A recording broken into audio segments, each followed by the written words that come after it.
कर्मण्येवाधिकारस्ते मां फलेषु कदाचन मां कर्मफलहेतुर्भूर्मा ते संगोस्त्व कर्मणि। पाका, द्वितीय अध्याय, श्लोक 47। अर्थ: कर्म पर ही तुम्हारा अधिकार है, कर्म के फलों में कभी नहीं। इसलिए कर्म को फल के लिए मत करो। कर्तव्य कर्म करने में ही तेरा अधिकार है, फलों में कभी नहीं। अतः तू कर्मफल का हेतु भी मत बन और तेरी अकर्मण्यता में भी आसक्ति न हो।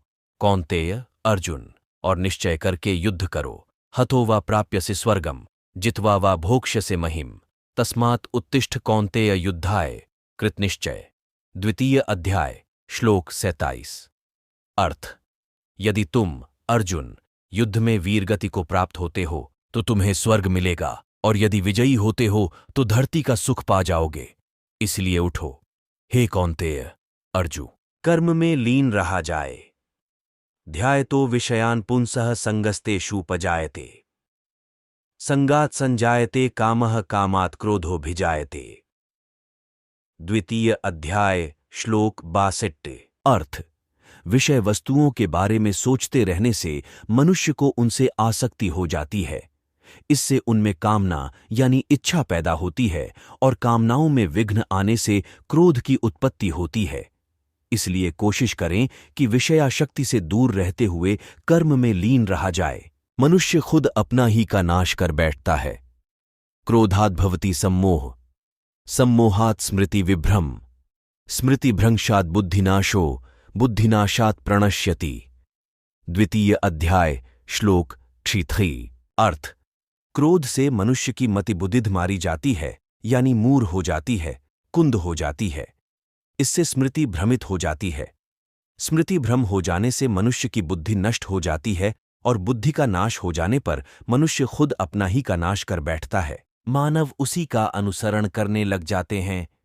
यद्यदाचरति श्रेष्ठस्तत्तदेवेत्रो जन स यत् प्रमाणम कुरुते लोकस्तदनुवर्तते। तृतीय अध्याय, श्लोक 21। अर्थ: श्रेष्ठ पुरुष जो आचरण यानी जो काम करते हैं, दूसरे मनुष्य, आम इंसान भी वैसा ही आचरण, वैसा ही काम करते हैं। श्रेष्ठ पुरुष जो प्रमाण या उदाहरण प्रस्तुत करते हैं, समस्त मानव समुदाय उसी का अनुसरण करने लग जाते हैं। आत्मा को न शस्त्र काट सकते हैं, नैनम छिद्रन्ति शस्त्राणि नैनम दहति पावक, न चैनम क्लेदयन्त्यापो न शोषयति मारुत। द्वितीय अध्याय, श्लोक 23। अर्थ: आत्मा को न शस्त्र काट सकते हैं, न आग उसे जला सकती है, न पानी उसे भिगो सकता है, न हवा उसे सुखा सकती है। यहाँ श्री कृष्ण ने आत्मा के अजर अमर और शाश्वत होने की बात की है। यदा यदा ही धर्मस्य ग्लानिर्भवति भारत अभ्युत्थानमधर्मस्य तदात्मानं सृजाम्यहम्। चतुर्थ अध्याय, श्लोक 7। अर्थ: हे भारत, अर्जुन, जब जब धर्म की ग्लानि हानि यानी उसका क्षय होता है और अधर्म में वृद्धि होती है, तब तब मैं श्री कृष्ण धर्म के अभ्युत्थान के लिए स्वयं की रचना करता हूं, अर्थात अवतार लेता हूं। युगों युगों से प्रत्येक युग में जन्म लेता आया हूं।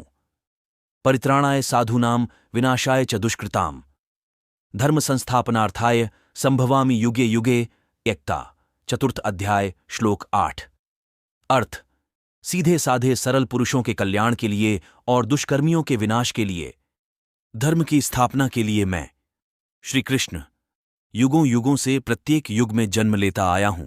अपनी इंद्रियों पर संयम रखने वाले मनुष्य श्रद्धावान लभते ज्ञानम तत्पर संयतेन्द्रिय ज्ञानम लब्ध्वा पराम शांतिम चिरेणाधिगच्छति। चतुर्थ अध्याय, श्लोक 19। अर्थ: श्रद्धा रखने वाले मनुष्य, अपनी इंद्रियों पर संयम रखने वाले मनुष्य साधन पारायण हो अपनी तत्परता से ज्ञान प्राप्त करते हैं, फिर ज्ञान मिल जाने पर जल्द ही परम शांति को प्राप्त होते हैं। सभी धर्मों को त्याग कर सर्वधर्मान् परित्यज्य मामेकं शरणं व्रज अहम त्वां सर्व पापेभ्यो मोक्षयिष्यामि मा शुच्च। 18वां अध्याय, श्लोक 66।